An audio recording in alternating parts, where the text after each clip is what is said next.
conduct end-to-end research. So that is what I majorly do. Okay, so nice to have English. So I have a question. If you are not doing user research, what would you be doing? Come again? If you aren't in the field of user research, which field would Mm-hmm. you be in? Okay. If I wasn't in user research, I think I would be in entrepreneurship.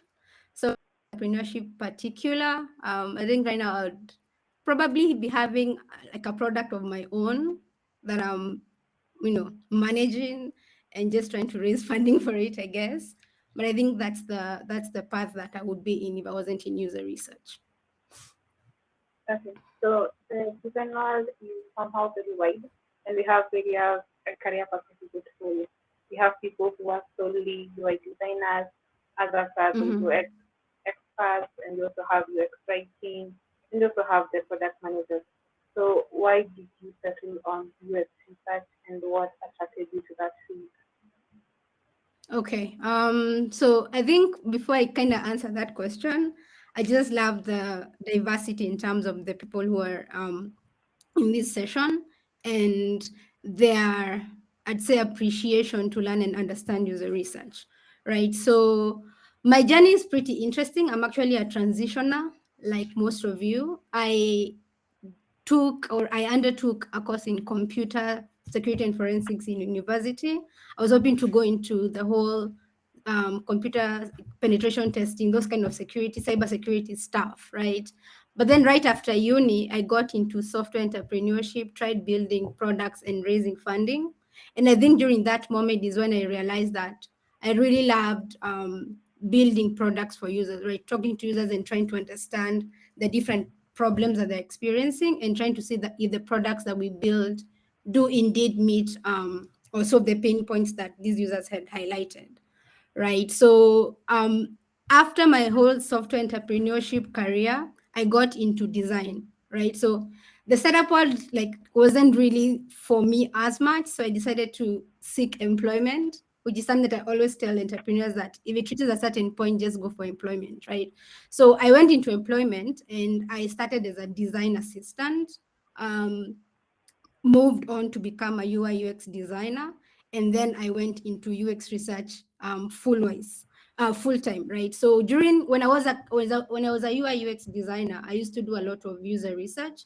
So I was in a company where the UX research department is actually mature, right? So there was a lot of design and talking to users, and that's when I realized that my strengths, or rather my interests, were more in the user research part of it and just really talking to users and coming back and communicating to the design and the development teams what the users are saying, the feedback that they are giving us, what they're actually looking for, and just helping the product team to essentially build the products that users want and need.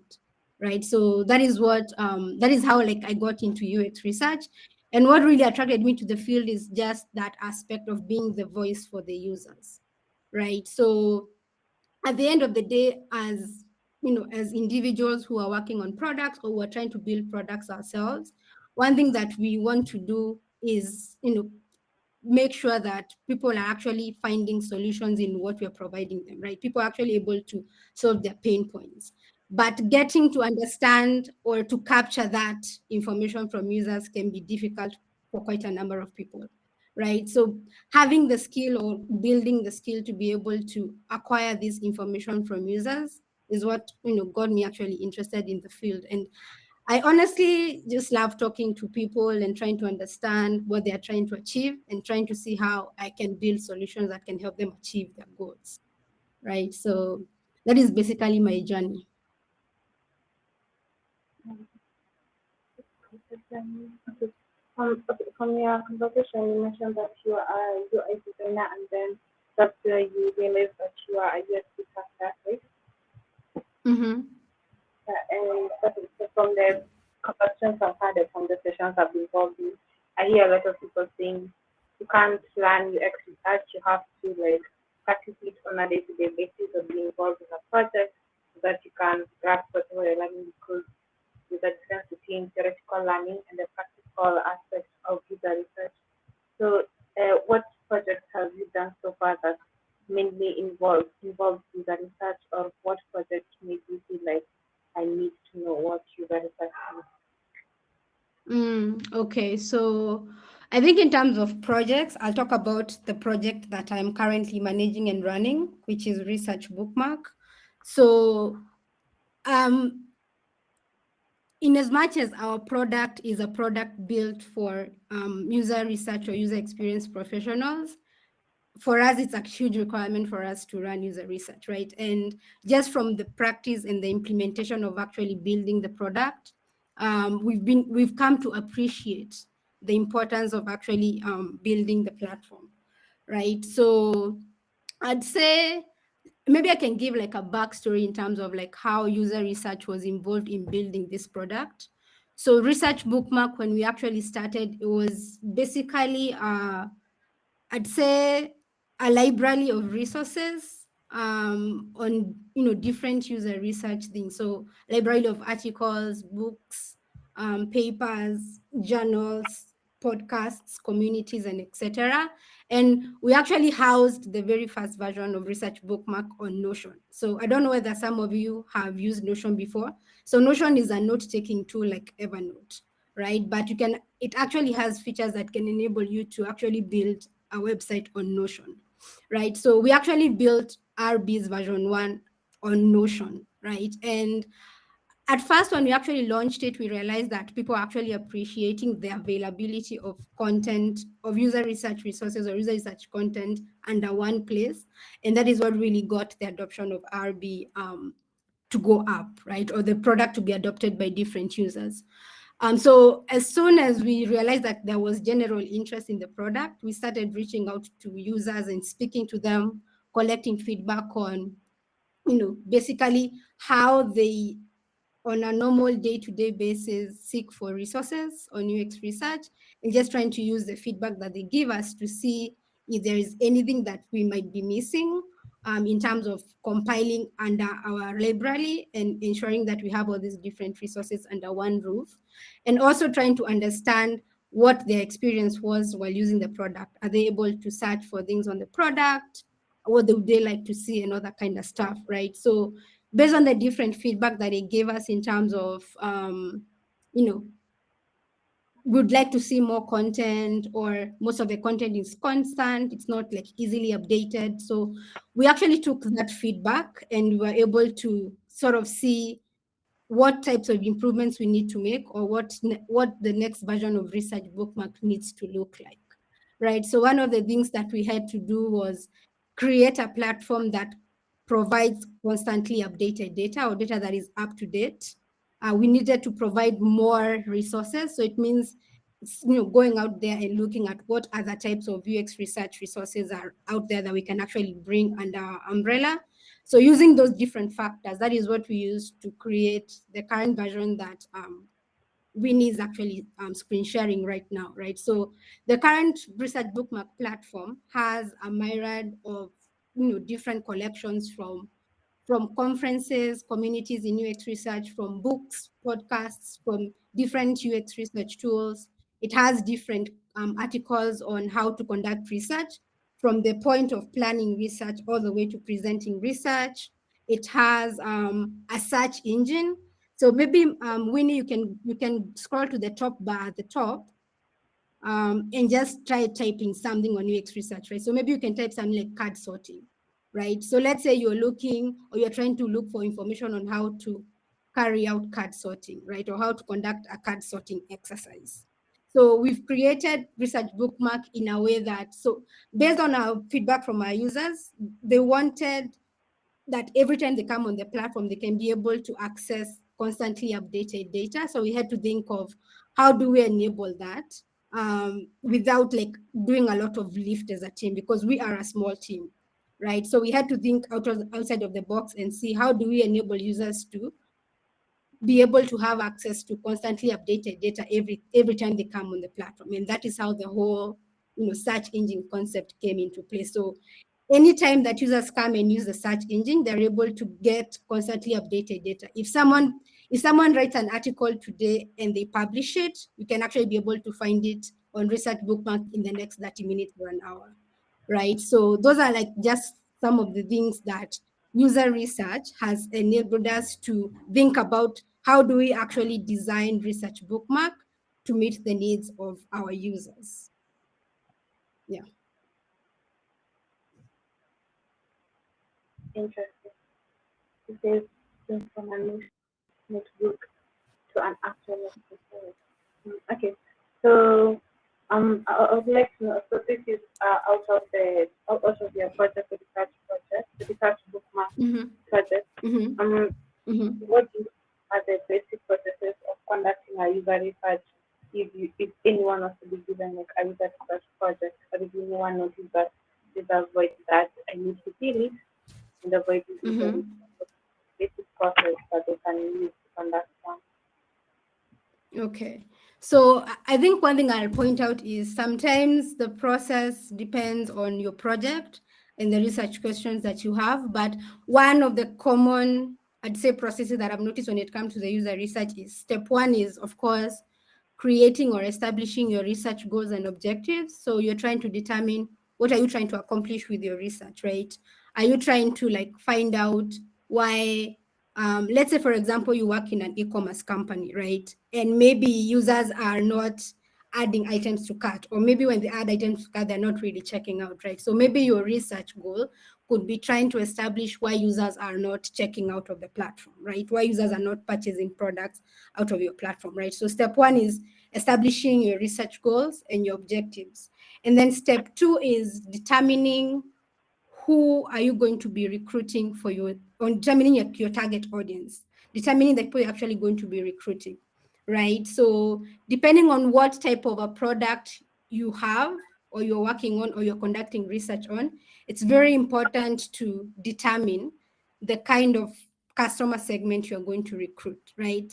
The worst thing you can do as a UX researcher is just go and just recruit just about anyone, because that is one way you can skew your data, right? So determining who you can actually recruit is another important step that I always insist that you should not skip, right? And then another one is choosing your research method or determining your research method, right? So determining a research method that you're going to use in your research, I know sometimes it can be influenced by the research questions that you have, but it's actually an important thing, right? So when I talk about research methods, I'm talking of things like user interviews, things like surveys, right? So determining a research method that you're going to use is actually something important as well.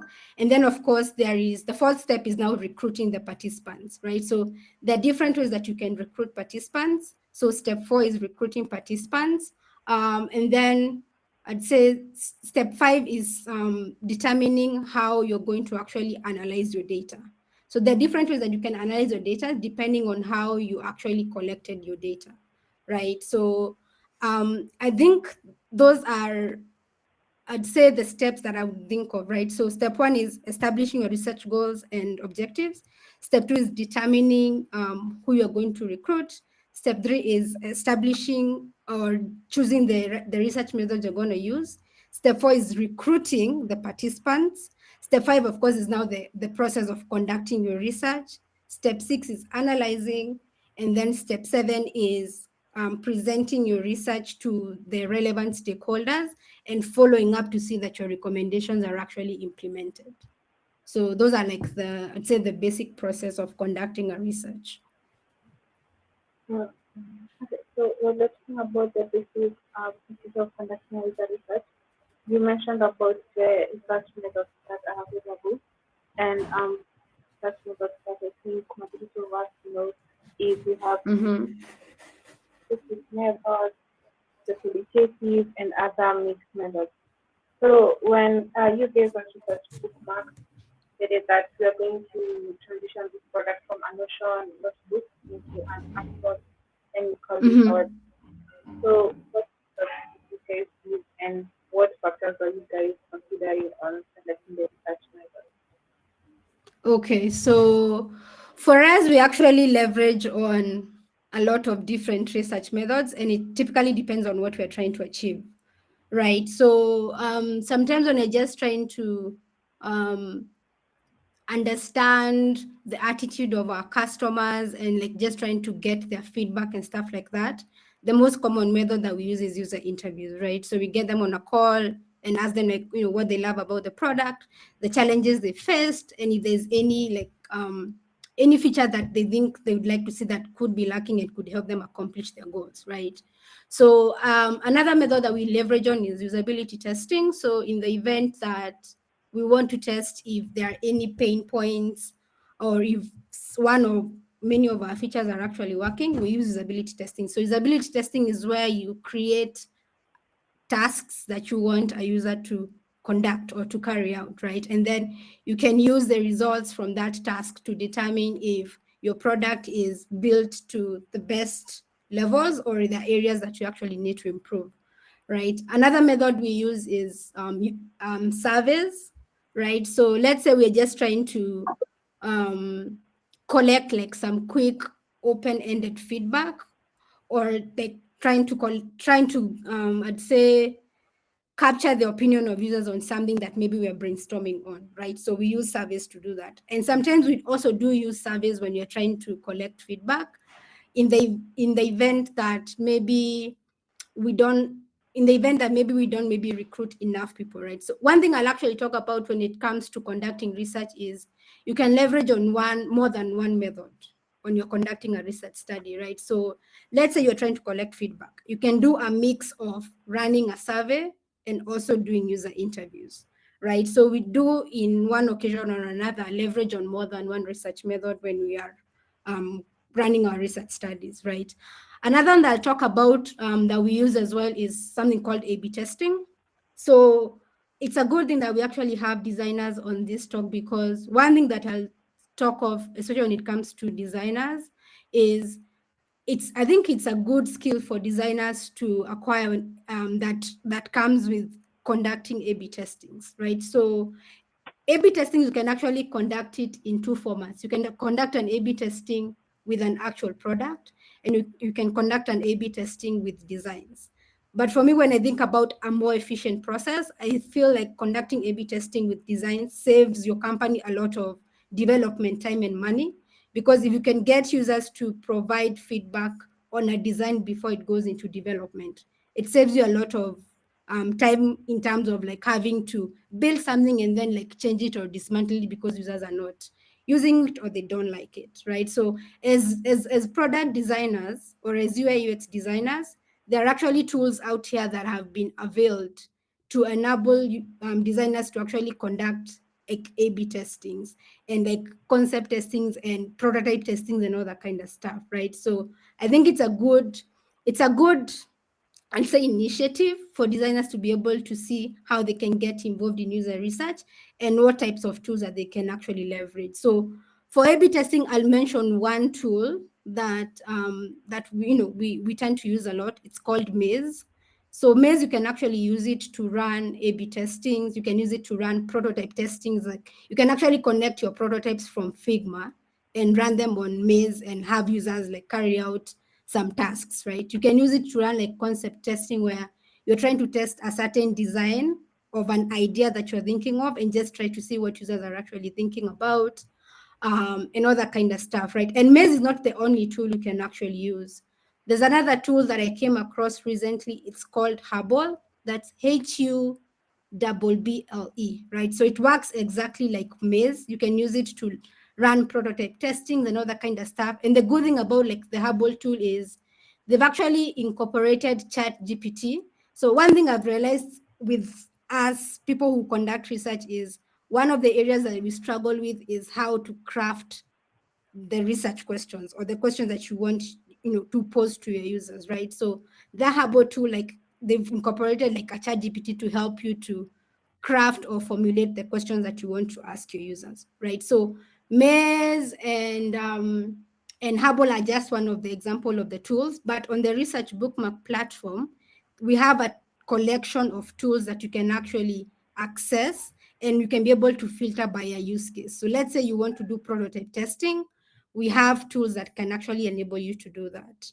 So I think we need, maybe you're trying to go there. So if you go to the collections, the RB collections on the navigation bar, you'll actually access a collection called tools, and inside there that you find like hundreds of tools with different use cases. So if you're looking for prototype testing tools, we have a list of tools that you can actually use for that, right? So I'd say the four methods that I've mentioned are the methods that we mostly use, right? So there's usability testing, user interviews, surveys, A/B testing, right? Those are like the most four common ones that we actually use, and the ones that I've seen being commonly used across by other like different companies and teams and other researchers as well.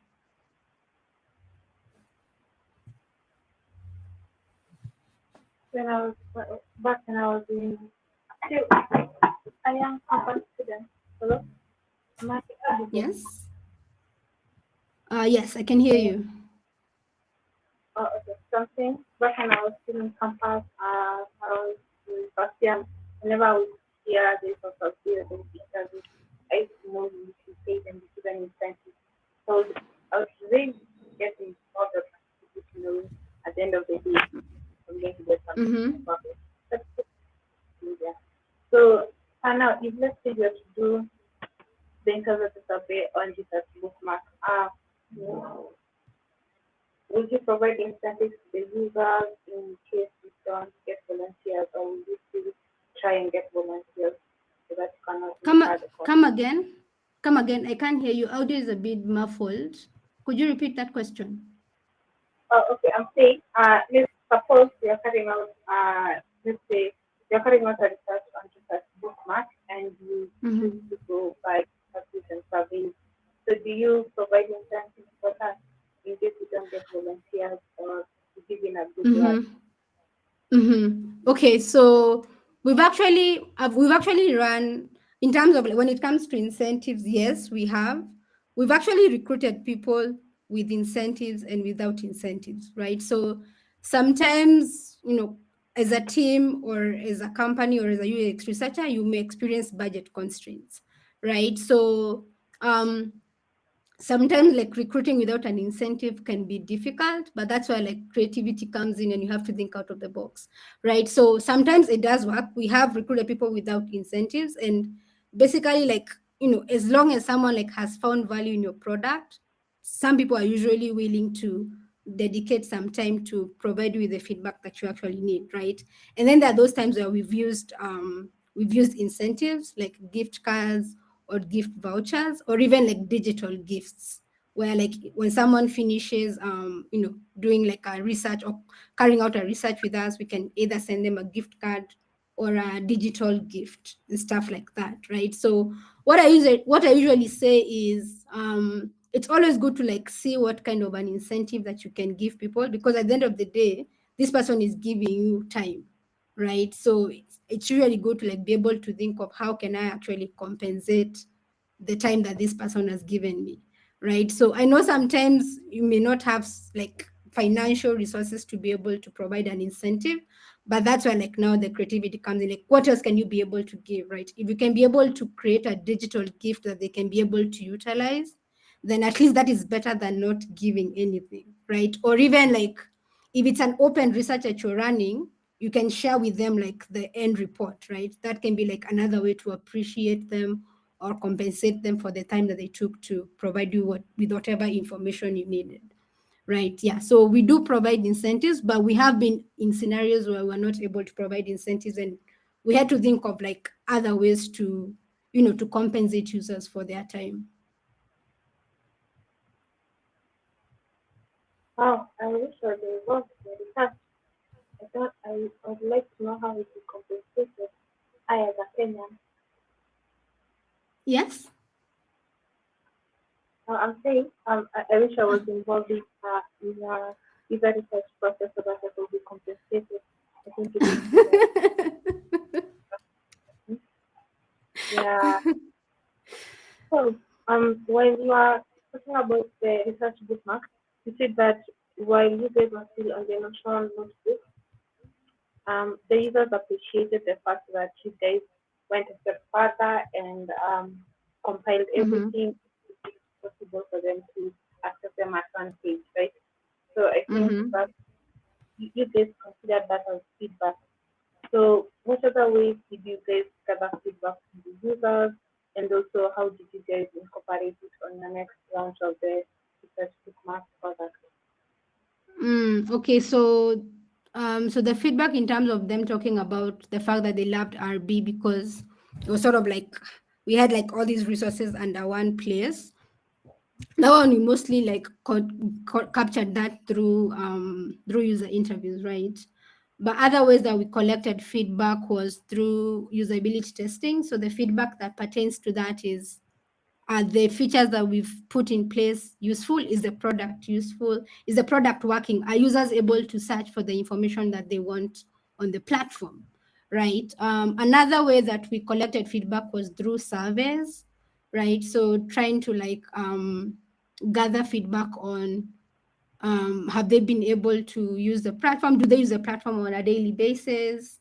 What do they use our platform to search for and stuff like that. And then we've also used, I'd say, content testing, concept testing, A/B testing to get feedback on whether a design that we are thinking of implementing will actually provide the right user experience for our users, right? So when I talk about user experience, I always love connecting it to the job to be done. What is the user trying to do, right? The user is trying to come and look for maybe a certain book in my library, right? So when you think about like the designs that you want to test, like the end goal is trying to determine, is the user able to find a book on my platform with this specific design? How is that user experience, right? So I'd say in general, all the research methods that we leverage on in user research, our end goal is usually to collect feedback from our users.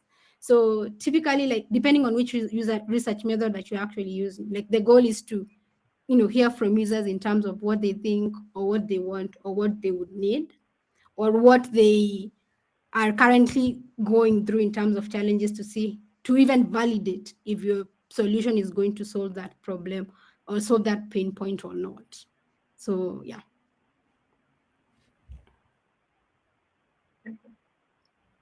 Mhm. So I think the hardest thing that's usually in the US industry before the product was the thinking of where mentioned earlier and user research team comes in. So launching a Mhm. product is usually of a hassle, and from first day from the way that that you guys really have to do the deadlines or like strictly apply to the agenda that you guys had. How do you guys maintain your objectivity and avoid bias in the search?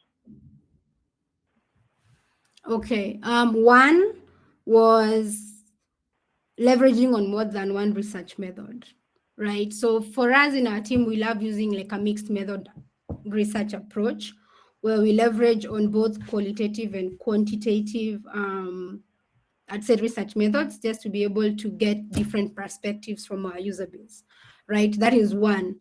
And then another one is being aware of our own biases, right? So sometimes as a user researcher, you can find yourself that you're fond of asking leading questions or interpreting a question based on your own assumption or your own opinions, right? So being aware of that and knowing how to keep that in check is another way that we reduce bias. And then I'd say another way that we reduce bias is we always insist because at research work we work as a team of UX researchers, right? So you have like more than 3 or 4 people in one project that are talking to different users, right? So to reduce bias and to avoid or reduce the instance of researchers like asking questions in their own way, we always take the time to craft the research questions as a team and to ensure that everyone does ask the questions or pose the questions as they are, and just to ensure that the research questions remain the same but the responses are what differ because it depends on who you're actually talking to, right? So leveraging on more than one research method, being aware of our own biases, and then like making sure that we are using the same set of research questions or the same discussion guide does help us to reduce bias, because we always ensure that people are asking the same question. All we know is that the responses may differ depending on who we are actually talking to. So those are like the three main ways that we reduce bias in our research.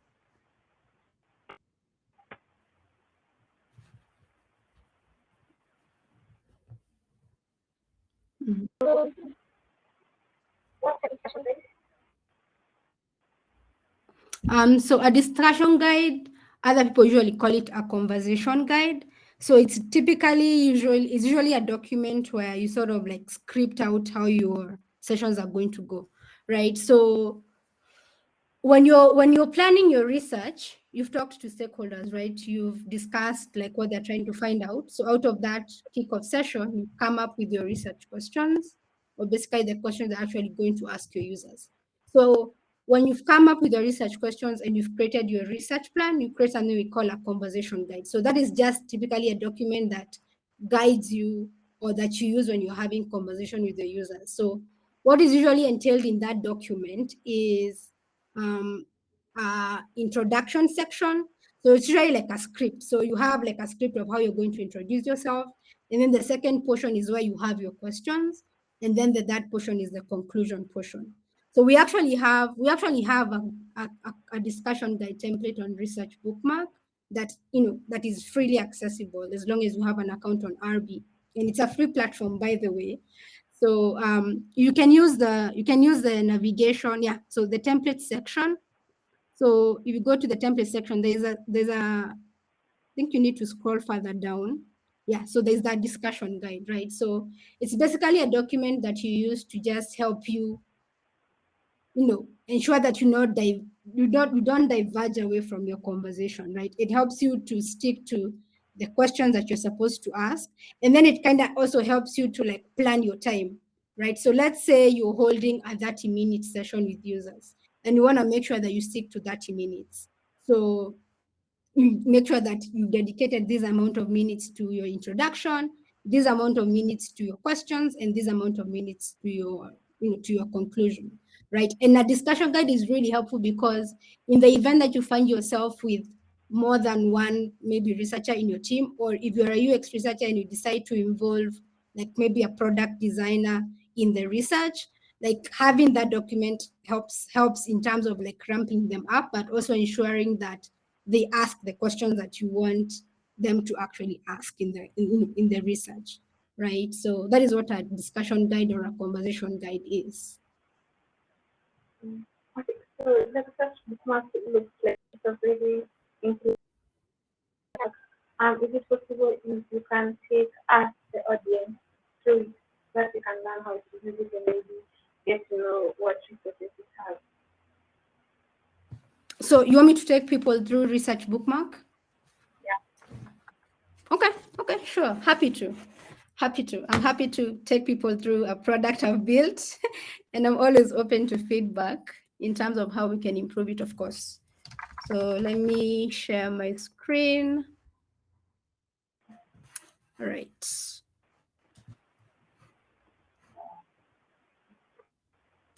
Okay, so all right, great. All right, so research bookmark is like you can think of it as like a one-stop shop, or a library, or a knowledge hub, or a search engine for UX resources, right? Mostly UX research, right? So it's typically a place where if you're looking to either transition into the UX research field or the UX field in particular, and you want to be involved in research, this is a place to actually come and just consume different resources on that, right? So I think the first place that I'll take you guys through is collections. So we have a number of collections like courses, conferences, tools, communities, and etc. Right, but I'll take you guys through I'd say the collections landing page, right? So that you can see the different things that we have. So we have templates, we have courses. So let's say you're trying to transition into the field and you want to know what courses are actually out there that you can use to learn about UX research. So we have a mix of free and paid courses, and you can actually use this filter to navigate through that. right? So for those who are involved in UX research already, and you're always in the process of trying to find out the different tools that you can use, we have like a list of like hundreds of tools that you can actually use to conduct research, right? And one thing that I'll point out is, let's say you're trying to look for different tools for different things. So I'll give an example of A/B testing, for example, right? So you're trying to run A/B testing and you're trying to find out what type of tools that you can actually use. So we've actually created a list of different tools. You can use the filter to come and choose that you want to look for tools that are used for A/B testing, right? So this is just a number of tools that you can use for A/B testing. And something that we're actually looking to do is we're looking to add a pricing element just to make it easier for you guys to know which tools that are affordable and which maybe tools are free and which tools are a bit expensive, right? Another section that I'll talk about in terms of people who are actually transitioning into the field or trying to learn the field is communities are actually an important um, I'd say avenue to consider joining or looking into when you're transitioning, because it's the one place that you can find like-minded individuals. So you can find people who are actually transitioning as you are, but you can also find people who have been in the field for quite some time. So it's easier to be able to pose questions and get answers from people who've been in the field for or experienced individuals, right? So we have a list of communities spanning from LinkedIn to Slack to meetups, to Facebooks, to Twitter, and etc. Right? So you can use this filter to just filter and see what kind of groups you can actually join. Right? So like for me, I'm a part of this group called User Research Collectives. It's a very engaging group that people do ask questions on user research and all that kind of stuff, and they actually have subgroups. So let's say you're trying to break into the UX field, they have a subgroup for that. Let's say you're looking for a job in the UX space, they also have a subgroup for that, right? And then we also have RB also has a LinkedIn community group as well that is free to join, right? So this is just like a list of different communities that you can join that have other people who are in the UX field. Another section that I'd like to point out is the vocabulary section. So one thing that you will learn when you're going into the UX field, and even particularly the UX research field, is there are certain terms that are usually used, right? So you may hear people talking about democratization of UX research, and you're like, what is democratization, right? You may hear people talking about contextual inquiry, or people talking about eye tracking and stuff like that, right? So we've created like a list of different terminologies that are used in the field, so that in the event that you're talking with other researchers or other UX professionals and they start spitting out different jargons, you can be able to come and check and see what does it mean, what do they mean by this, right? And then another section is volunteer opportunities. So one thing that I always encourage people is, if you're trying to get into the field, one of the ways you can get experience is by volunteering your time, right? Or looking for avenues that are looking for people to volunteer and work on their projects. And it's also like a way to actually gain experience on an actual project and to be able to include that in your portfolio, right? So we have like different, I'd say, organizations that are always looking for volunteers, and the volunteers span from designers, developers, to even UX researchers, right? So this is just like I'd say, a list of tools that you can use for that. So we have so many other resources like podcasts, books. We also have a list of methods. So one thing I'll point out is that there are so many methods that are actually used in UX research, right? So you can come and spend your time here and just look at all these different methods and see if you've ever used some of them, and those that you haven't used, you can be able to find out how they are actually utilized. So we've actually linked different articles that really provide good use cases on how these different research methods are actually used. So I think from that, I'll go to another section that I'd like to show you guys. And this one is particularly for, let's say you're trying to look for basic dynamic information, right? So maybe you're trying to learn on how to, maybe you want to know how to recruit participants. Maybe you're facing a challenge on how to recruit participants and you want to learn how to do that. You can go on Google and search for this information, right?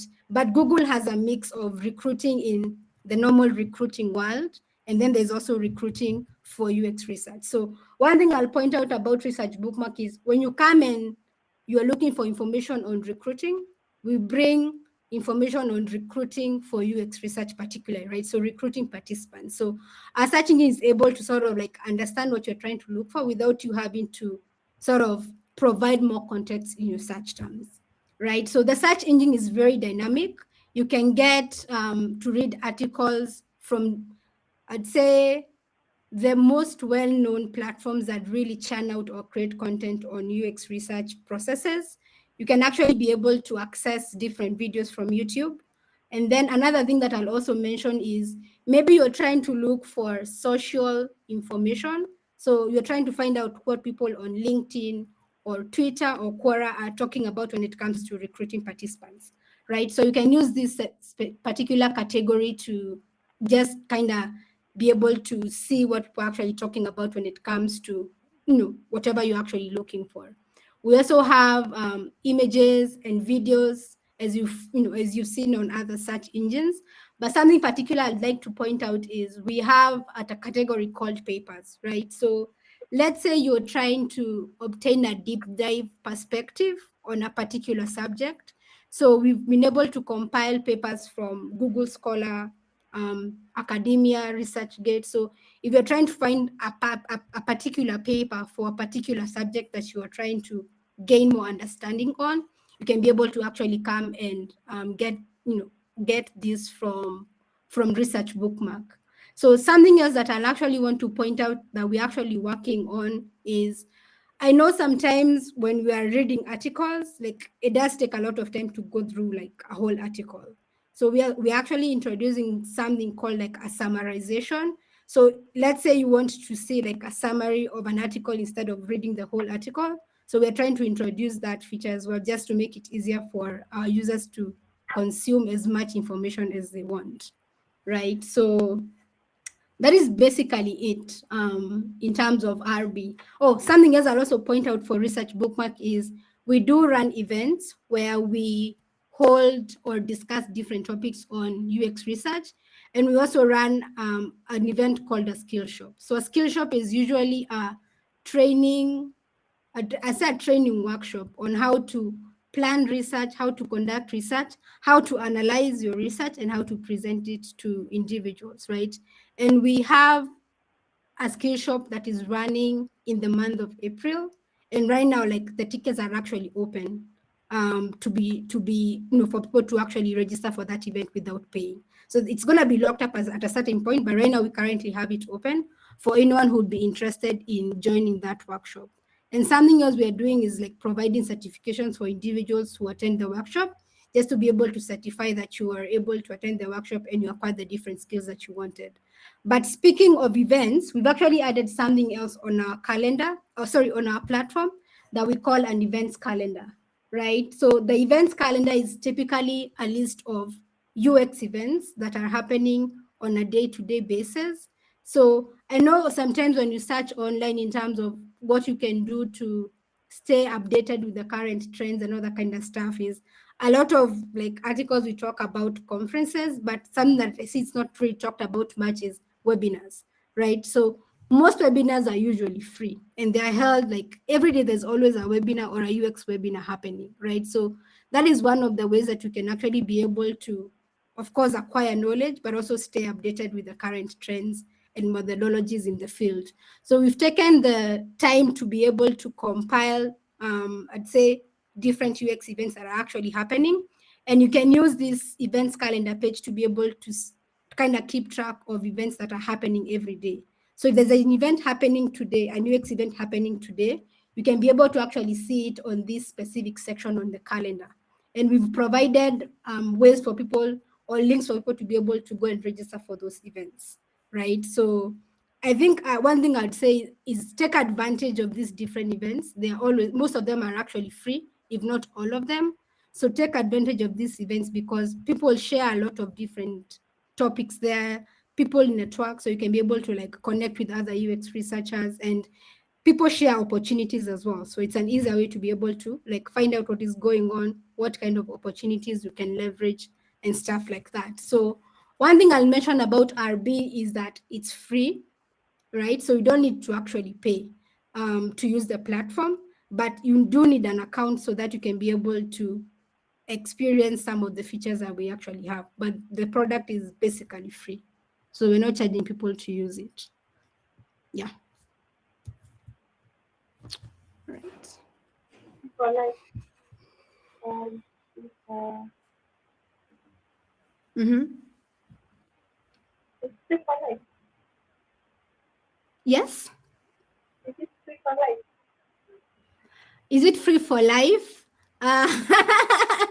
um, I don't know how to answer that. I don't want to say yes, right? So for all our users, we're actually trying to make the product as free as possible. So we do intend, of course, like to monetize it at some point, but not to the disadvantage of users acquiring these different resources, right? So I think I'll affirmatively say that the product is actually free for the different users who use it. And we hope we can make it free for life. So yeah. Okay.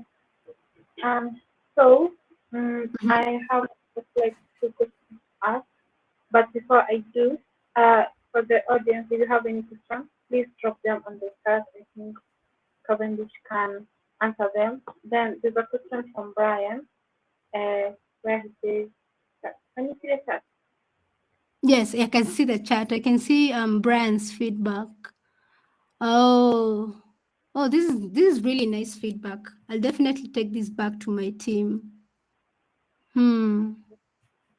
Okay. Okay, so there's a Nielsen Norman article that we should talk to maximum 15 people as the utility maxes out at 15. Okay, so what has been your experience? Is there a statistical difference the more the user you research? So one thing I'll mention about that is, yes, I have seen a lot of, I'd say articles that talk about like, you should talk to like 5 users. If you go past 5, then like the data becomes like, you start sort of like seeing common patterns, right? So what I'll say is the number of participants that you talk to depends on the research method that you're actually implementing, right? So for user for user interviews, like sometimes like 5 to 10 people is usually like recommended. When it comes to something like usability testing, like 5 to 6 people are usually like more recommended, because like past that you might start seeing like different patterns. But what I usually say is, don't limit yourself in terms of how many people you're supposed to speak to. If you're able to recruit like as many people as you can, maybe like 20 people, like 20 people do give you like a good amount of feedback. And it also depends, I think it also depends with like the amount of user base that you actually have, right? So say you have 100,000 users or 200,000 users, 10 users will honestly not give you the amount of insights that you actually need, right? And then you also have to remember that if you have like 100,000 users, you actually might have to identify the different subsegments that are in that user base, right? So let's say, for example, I'd give an example of maybe research bookmark, for example, right? So an example is the people using our product is like UX researchers, or we also have like product designers and UI UX designers, right? So when I think about recruiting and I decide to go with a five participant per segment use case, I'll want to actually recruit 5 participants per segment. So I want to recruit 5 UX researchers, 5 product designers, and 5 UI UX designers, right? So that amounts to 15 individuals that I'm actually going to be talking to, right? But the one thing I'll point out is the number of participants depends on the research method that you're actually conducting. So something like a survey, I usually recommend like going as high as possible. If you can get 100 people to respond to your survey, then you're going to get more insightful data.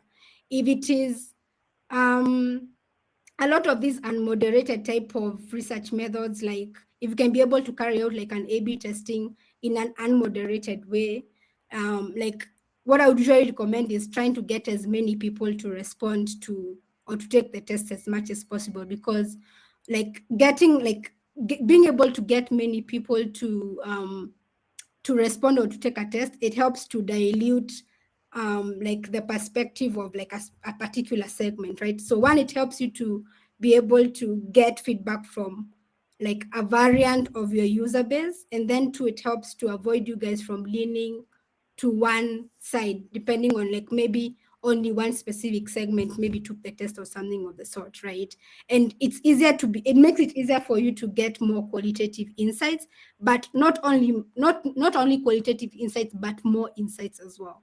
So there's a certain article that I read that talks about like what numbers you should have for the recommended number of participants that you should recruit depending on which research method that you're actually implementing. So I'll try and share that with Winnie so she can share with you guys. But out of my experience, that is what I would say. So yeah. Okay, so there's another question where it says, what is the role of tools such as Mixpanel, UXCam, and Amplitude for continuous design research? Okay. So Mixpanel, I think Mixpanel and Hotjar are like sort of like similar tools. They're more of like analytical tools, right? So one thing I'll talk about when it comes to those tools, like they're actually important.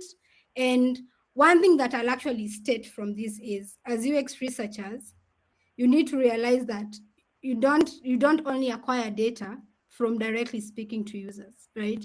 You can actually be a UX researcher and most of the job that you do is look through analytics. Maybe you look through Google Analytics, you're looking through the Hotjar data, or you're looking through Mixpanel to like watch recordings and all that kind of stuff, right? So the data that is actually collected by your products is actually data that you should not ignore, right?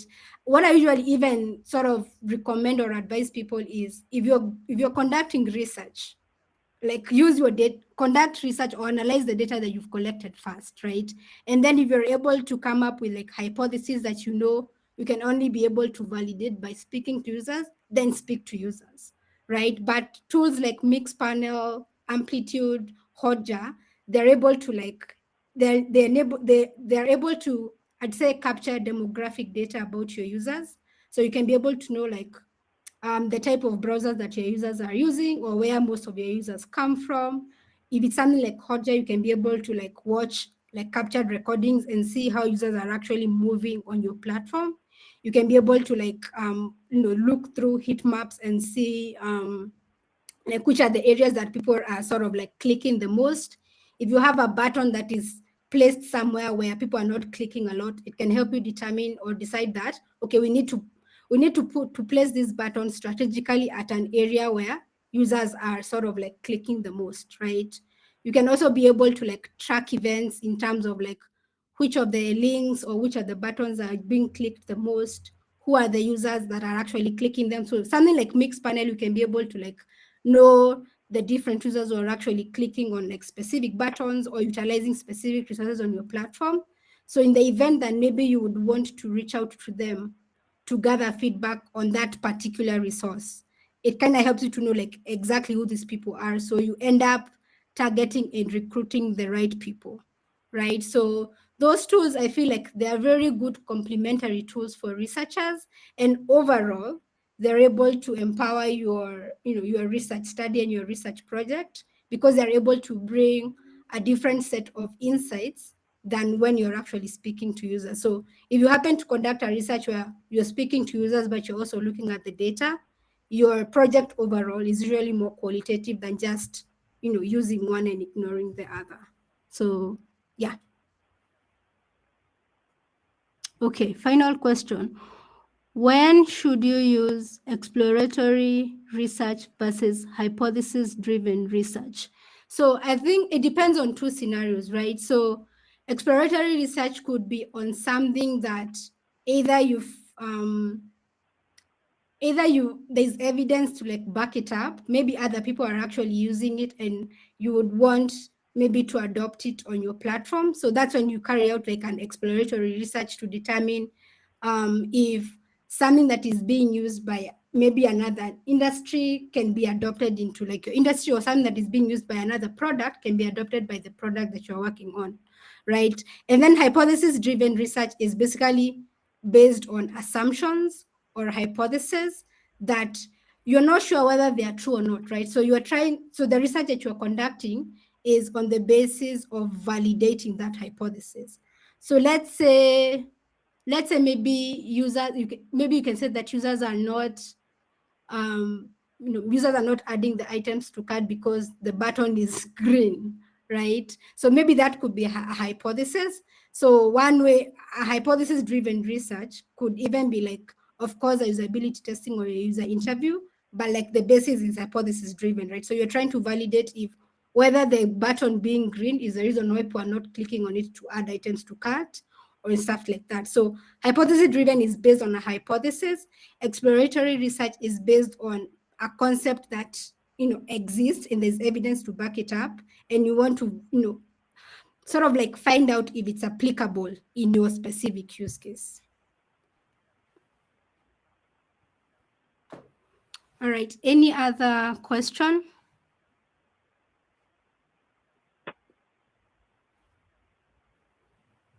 Okay.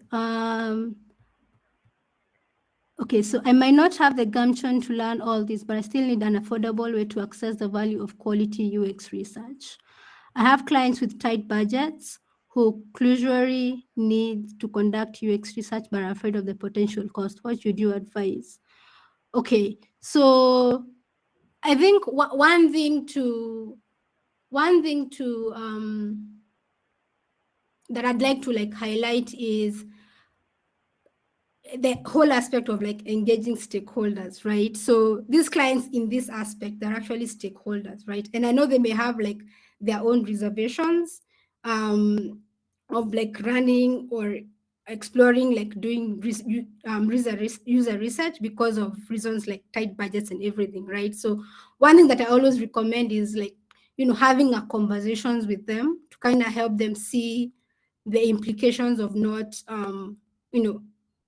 involving or integrating UX research. Because if you can be able to like provide a case where you show them that if they don't incorporate user research, it's actually going to cost them more than like the budget that they can actually commit to UX research.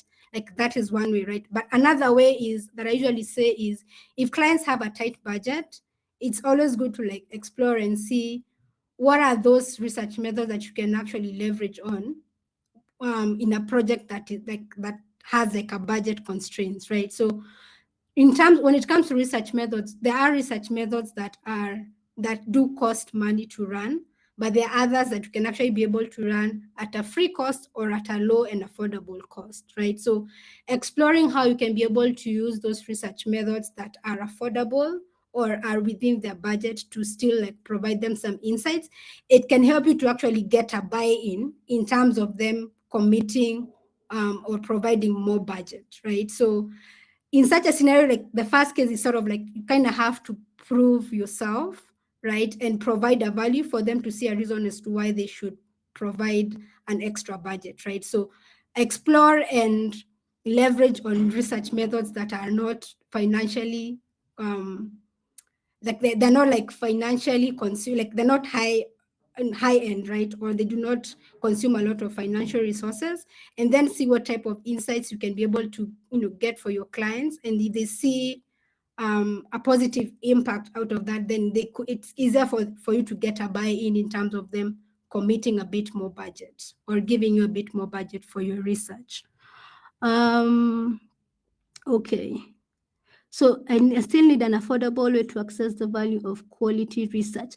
Could you like elaborate that question? Because what I'm trying to understand is, what do you mean by you still need an affordable way to access the value of quality research? So maybe you can kind of break that question down a bit, and then I can be able to answer it.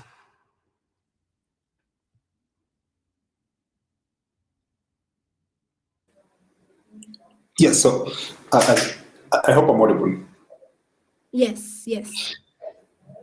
Yeah, so I'm so uninformed that when I think of one of the things that comes to mind is me going out there and contracting a firm to help me out. Mm-hmm. So what other ways could I access someone who has that skill set? without Okay. necessarily having to hire them because I don't have the budget for that. Essentially, when I say clients on my end, I mean I make apps and websites for people who are targeting specific clients. But sometimes someone will come to you and you can just tell that they have an idea in their head, but they've not spoken to any real user. They've not engaged their stakeholders. For me, they're my stakeholder, but it's very easy to tell that they have not spoken to the stakeholders that they're targeting. And so I feel it's my responsibility to advise them. But then this is the challenge, what I've outlined here. Like, what are some, you've already answered one, that if I'm able to conduct some of that usability study, also maybe the user research, the UX research, for them using the affordable ways, then it's easier to convince them to invest more. So basically it's just looking for ideas on how to get such people more likely to invest in UX research, but also like what are some of the tools and approaches that they could use as they're building, hopefully, the products that then grow to become, the companies that then employ full-time UX researchers.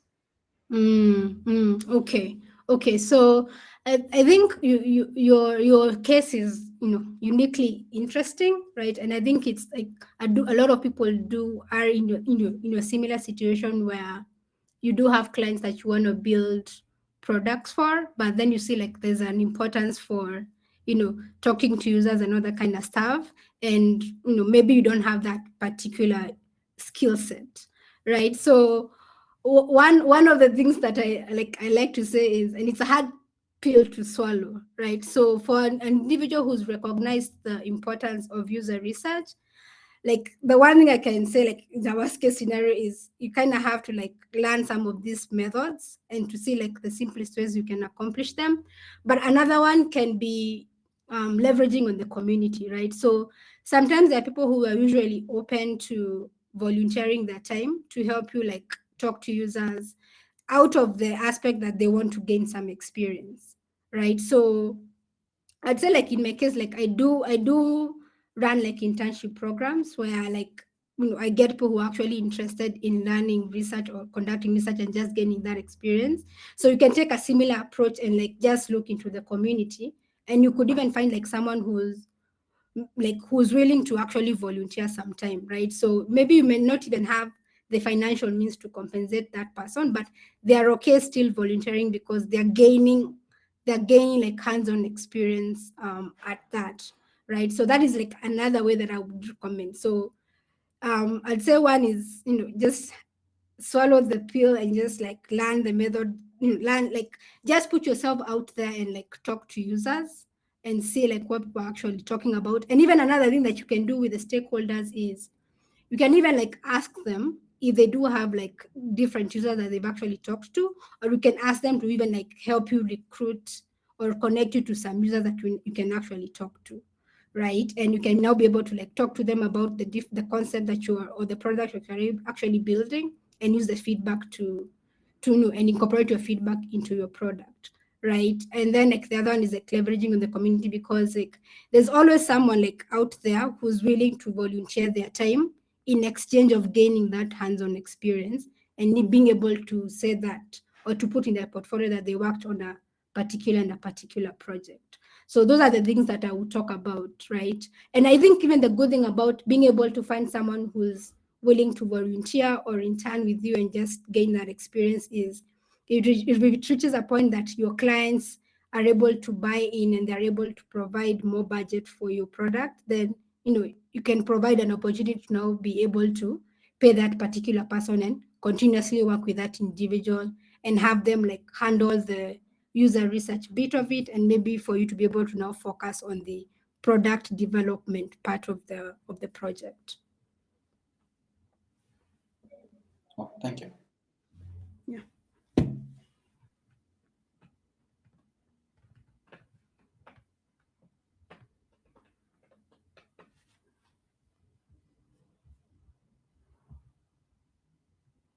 Okay.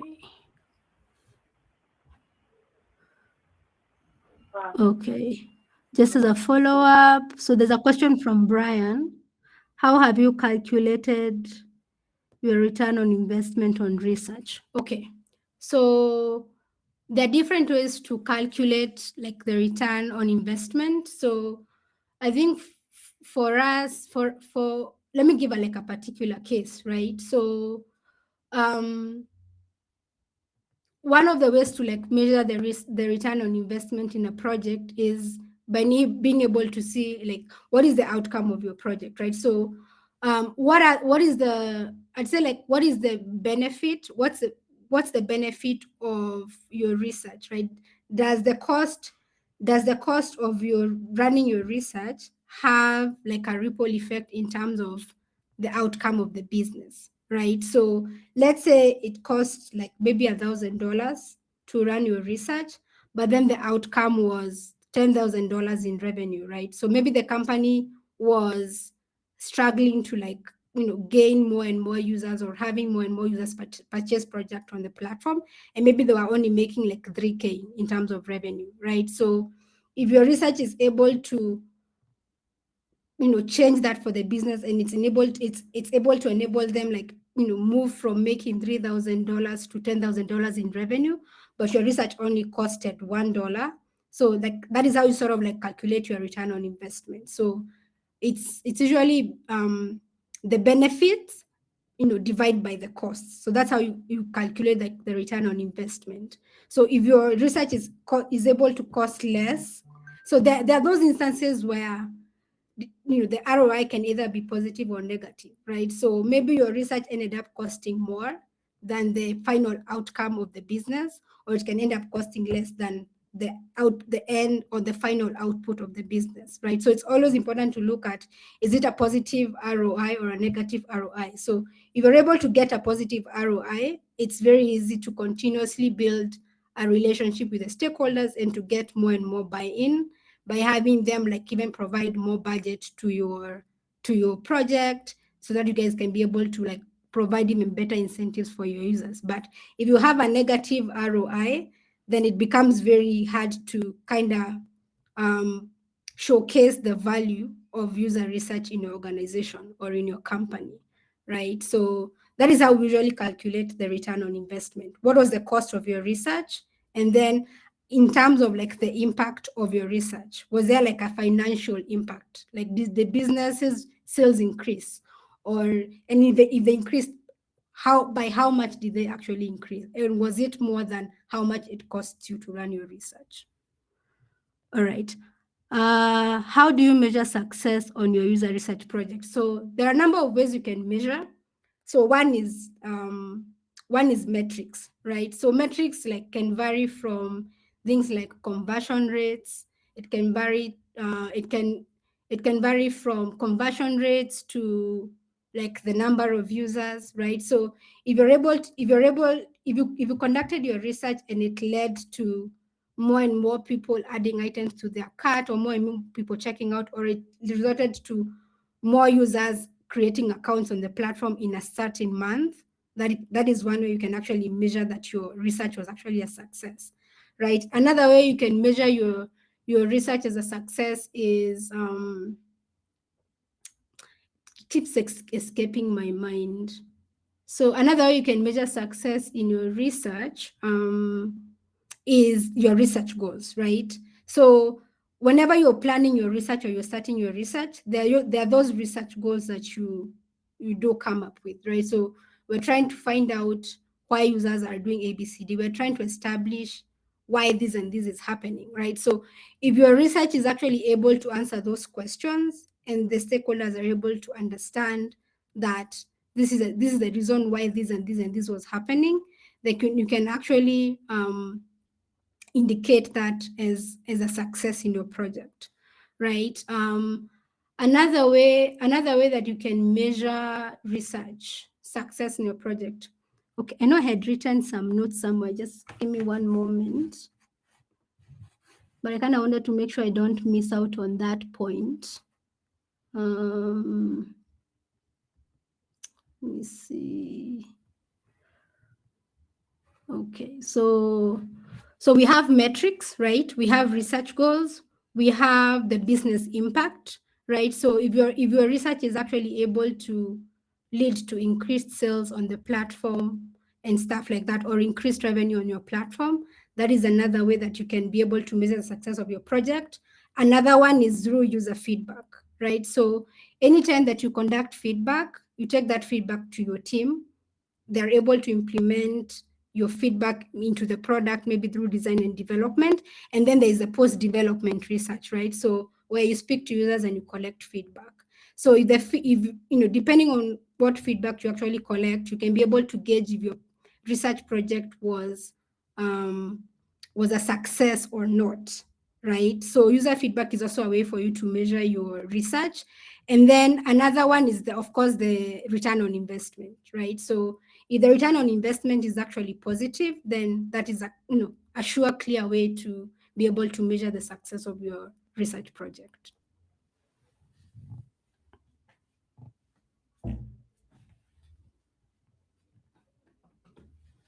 Okay. Any other question? Okay, so I have a last one. You have given us a lot of resources, a lot of tips. So you personally have how do you present your obviously the latest research trends and methodology? Okay, so are you asking like how I stay up to date, like the latest trends? Okay. I think for me, particularly having to build a user experience or a UX professional based platform, staying up to date with what is happening is a must, right? So one of the ways I do stay up to date is reading different articles and papers in the field. Another way that I do stay up to date is by attending events. So if I'm able to attend a webinar, a conference, I do attend them. And then in other cases, I do attend like webinars, right? So as I mentioned earlier, a lot of webinars are available online. They are free to attend. And like, some of them are actually at a convenient time, right? And most of them, like if you actually even go on like LinkedIn, you can be able to like see the different times that these events are happening. So you can choose a time that is most comfortable with you, right? So another way that I also stay up to date in terms of user research is, so I've mentioned reading articles and papers, attending conferences and webinars. And then another way is communities, right? So I am in a number of different UX communities, and it has actually been like really, really helpful. Because like you're able to like see the different conversations that are taking place. People are asking different questions on like new methods that are coming up. People discuss even new tools, right? So like the whole ChatGPT thing that has been going on, like there's been a lot of conversations in the communities in terms of how we can leverage AI or how we can use ChatGPT for like your research and all that kind of stuff, right? Another way that I stay up to date as well is like reading books. So like nowadays there are people who are actually still like publishing books that talk and tackle different things on UX research, right? So I do take the time to like read books, and I also watch a lot of YouTube videos. So there are a lot of, I'd say, creators who create content and share content on UX research. So that's another way that I stay up to date. But I think another thing that I'll mention, maybe this is beating my own drum, is research bookmark, right? So one thing that I'll say is like with research bookmark, it's like one of the easiest ways that you can be able to stay up to date with what is actually going on, because we've created a system that provides you with like dynamic data, right? Dynamic, updated, relevant data, right? So that is like one of those you can be able to like stay up to date with like what tools are out there, what communities are out there, what events are happening, right? What are people talking about on like LinkedIn, Twitter? So you can actually be able to find out all of that on the research bookmark platform without necessarily going out of it, right? So that is like the kind of experience that we're trying to provide, because like information is there, right? It's out there, but it's like so scattered. You don't know where to begin. You don't know where to end. You don't know if this is the right information to to consume or not. So we've tried to make that easier, where you can be able to consume all this information from all these different avenues on one place and still stay up to date with what is actually happening. So that is how I stay up to date with the different current trends and methodologies.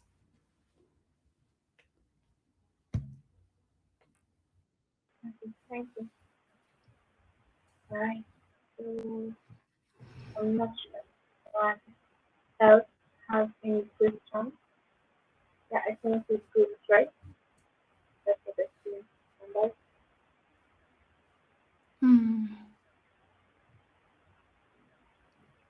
I think something that I'll mention is so when it comes to, like, I know you did ask like the research method question, I think a couple of times, right? So one thing I'll mention about research methods is the determining or choosing the research method to use depends on like the research questions that you actually have, right? So there are those research questions that, or research goals that you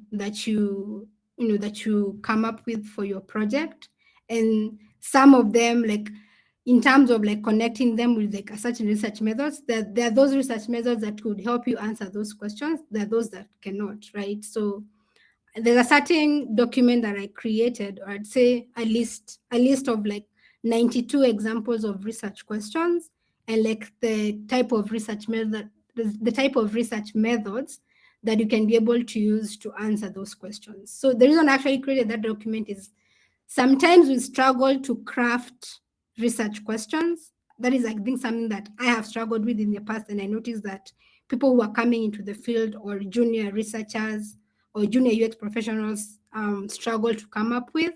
But then when they do come up with these questions, sometimes it's a struggle to pick the right research method, right? So I created a document that I'll share with Winnie so that she can share with you guys.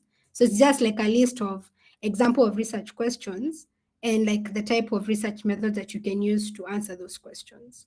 So I'm happy to kind of share that with you guys so that you can just, get an understanding or see an example of like research questions, and then also be able to see the different research methods that you can leverage on. Okay, so there's a question from Kay. So do you see any patterns in terms of diversity and inclusion in relation to UX research? E.g., certain people or groups benefiting disproportionately more from UX research because of their social status, background, gender, race. Okay. So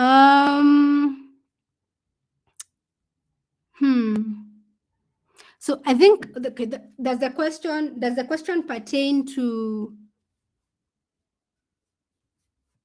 the employment aspect of like working in the UX research space, or does it pertain, are you talking in regards to like recruiting participants? No, is actually a more general question because, for example, just reflecting, there's some statistics that was released recently that almost 50% of Kenyans are still using the feature phones, the kabambes. And then as an engineer, especially software, you realize that most of us are focused on making Android apps, iPhone apps, websites, which means that most of the tools that we are creating, about 50% of Kenyans cannot use simply because they don't have access to a smartphone. So the people who have access to smartphones will then have more privilege and access to better things, and then that widens the gap in terms of opportunities and information and all that. And then it's like, then it's those people that can't afford a smartphone, they're excluded. They're excluded from some of the things that are being innovated, the opportunities. So they'll hear about ChatGPT probably in 2030, and God only knows where those of us who have had it now will be. So it's a question I find rather interesting, that what are some of the things that you see from your perspective where you're like, I wish this community or this group of people were doing user research the way this other group is doing, or that these creators were using user research, because then it's making, do you see any patterns there where certain people, they use tools or they use certain resources that benefit a lot from user research, whereas others don't, and then that starts to create those exclusion or inclusion. Yeah, I just want to find if you have any thoughts on that. Yes. That is actually a very interesting perspective, and it's also a sad reality, right? But I feel like the whole thing, it kind of stems from like people skipping the process, right? So one thing that I'll say is I know user research is not much, it's not like a mature space, especially in the African context, right? A lot of organizations don't understand user research, they don't understand or perceive the value for user research, so it's not really sort of prioritized as something that should be included in like the software development or the product development process. So what usually ends up happening is people end up building blindly, right? So you're building on an assumption based on your own assumption. So if you're a group of techies, right, and you're trying to build a product, if you don't conduct user research or even try to conduct some secondary research to understand the demographic that you're targeting, in most cases you'll end up building based on what you already know, right? So you know the people that you know, and the people that they know, like most of them, like they use smartphones, for example, right? So unconsciously you're going to end up building for that specific target when that is not even the target that is facing the problem in the first place, right? So just that I'd say aspect of not incorporating, like incorporating the whole aspect of talking to users before you build products, I feel like that is what has sort of like created this kind of a situation where um, people are sort of like creating solutions for what they are already aware of or what they have access to. So you essentially end up creating a solution for a specific group, but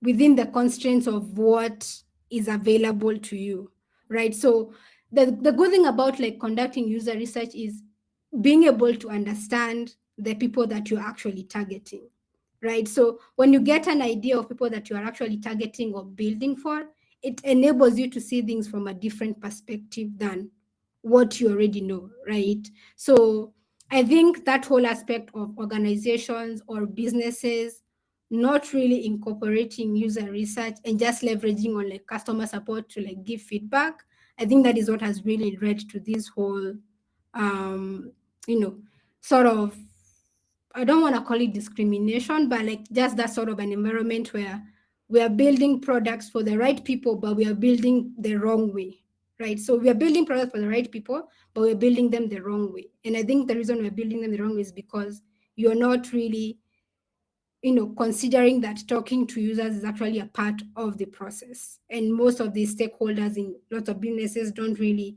recognize that or see the value in that. So, and I think it's actually a sad thing because it's very costly. So you can imagine building a product, you've spent time, you spent money, but because you didn't conduct research, you end up building the wrong thing. People don't use it. You end up having to make losses, and then when you realize what you were supposed to do, you now have to commit another extra amount of time and money to build these products, right? So I feel like the only thing we can do right now is sort of like try to communicate the value of user research, and it all starts from the education, right? So helping people understand what is even user research in the first place, in as much as it's basically talking to users, right? People talk to users when you're selling them products, right? But when it comes to like trying to understand the problem that they're going through, like that is not actually there. You're coming to talk to a user when you've already created something, when you don't even know if that is what they wanted in the first place, or that is how they wanted it in the first place, right? So I think what needs to happen is like education, right? So just teaching people the importance of user research and what user research is in the first place, and then trying to show the importance and the impact that user research actually can have for businesses, especially when it comes to saving them money, right? So I think like that is what basically needs to happen.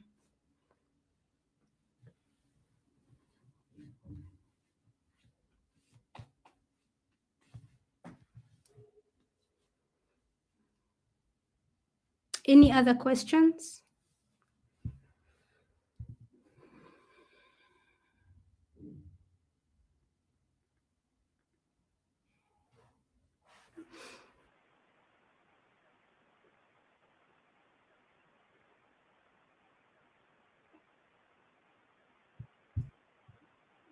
Winnie, do you have any other questions for me? No, the question I had has been asked by Brian. How can you contact your resource to you if you want furthermore questions? Could you repeat that? How can you contact you? How can you research to you? Or how can you contact me? Yeah. Okay. So one of the easiest ways to reach to me actually is through LinkedIn. I'd give you my email, but that would get lost in the millions of emails I receive. So let me share my LinkedIn in the chat section. Just 1 moment. So LinkedIn is one of the easiest ways to reach me.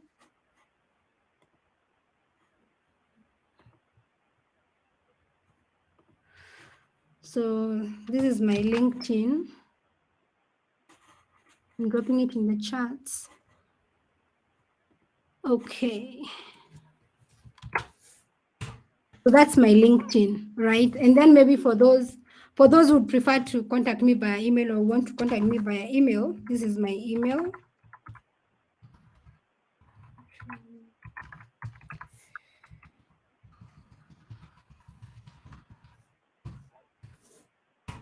That's my email, my official work email. That's the one I tend to look at more than I look at my personal email.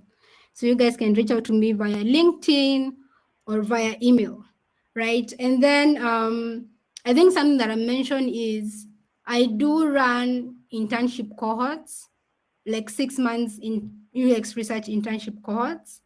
And there's one that I'm running in March, but we've currently closed the applications, right? So there's another one that I'll be opening up in September. So the applications will open up in July, right? So I'd really love to mentor someone who's in Kenya, because I do mentor people from different locations. I've mentored people in the US, people from Nigeria. I've worked with one researcher from Kenya before. I've mentored people from the Middle East as well. So I'd really love it if I can at least get a couple of Kenyans in the next cohort that I do mentor, right? But outside of that, I do try to mentor people like outside of the internship project. So if you're interested in that, I can, you can contact me via email or LinkedIn, and we can meet and kind of like discuss the logistics, right? But I'm always happy to help and see how I can enable people to understand how to conduct and to run research projects, and how they can use that to create impact for the products that they're actually building or designing. So yeah.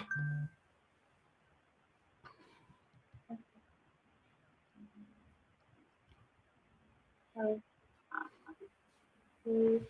think we don't have any other questions. Thank you for this presentation. It was really interesting, and I have a couple of speakers. I think my best speaker is this. I will share a picture of what I have grasped from the session. Yeah, so guys, that's it. Um, thank you for everyone who has stayed to the session since it began till now. And yeah, I think that's all. So maybe you can all unmute and say goodbye in our native languages, and then you can wish each other best of luck. Yeah, I will. For those who are inquiring about the recording, I'll be sharing the recording by Monday on our YouTube channel. Yeah. Yes, so you can use and say goodbye in our native languages. All right. Thank you, everyone. And thank you for taking the time to come and listen to me and also ask your questions. Have a